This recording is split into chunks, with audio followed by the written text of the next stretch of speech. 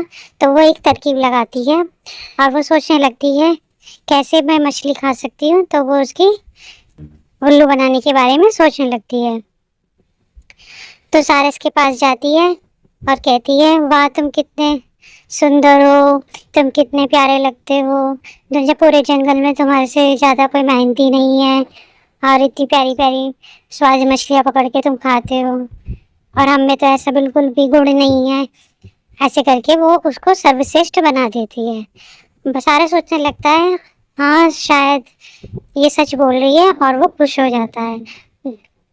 اب جو لومڑی کا جال ہوتا ہے یہ چالاکی والا، اس میں وہ سارا بیچارہ پھنس جاتا ہے اور اس کو مچھلیاں دینا اسٹارٹ کر دیتا ہے۔ پہلے وہ اس کو ایک مچھلی دیتا ہے۔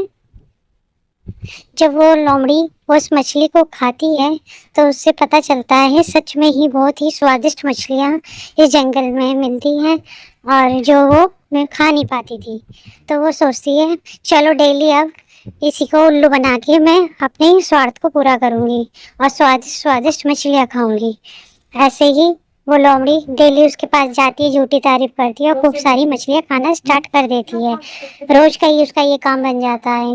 ایسا ہونے کی وجہ سے جو سارس اپنے لیے مچھلیاں پکڑتا تھا، اب وہ لومڑی کے لیے پکڑنا شروع کر دیتا ہے۔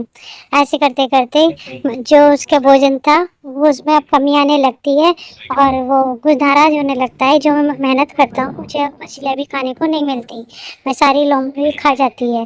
وہ اس بارے میں اس سے بات بھی کرتا ہے کہ اب میں تمہیں مچھلی نہیں دوں گا، پر لومڑی اس کو کہتی ہے اب تمہیں مچھلیاں دینی پڑے گی، نہیں تو میں تمہیں نقصان پہنچا دوں گا۔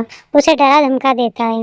بیچارہ سارا سوچتا میں نے غلطی کری، پہلے دن اس کو مچھلی دے کے، مجھے اس جھوٹے انسان سے دوستی نہیں کرنی چاہیے تھی، اس نے تو میرا ہی جیون دشوار کر دیا۔ اب میں کبھی بھی ایسے لوگوں سے دوستی نہیں کروں گا، لیکن اب اس کے پاس کوئی چارہ نہیں ہوتا۔ اس بارے میں وہ جنگل کے اور لوگوں سے بات کرتا ہے، پر اس سے کوئی فائدہ نہیں ہوتا، کیونکہ لومڑی بہت چالاک ہوتی ہے اور وہ بیچارہ اس کے جال میں پھنس جاتا ہے۔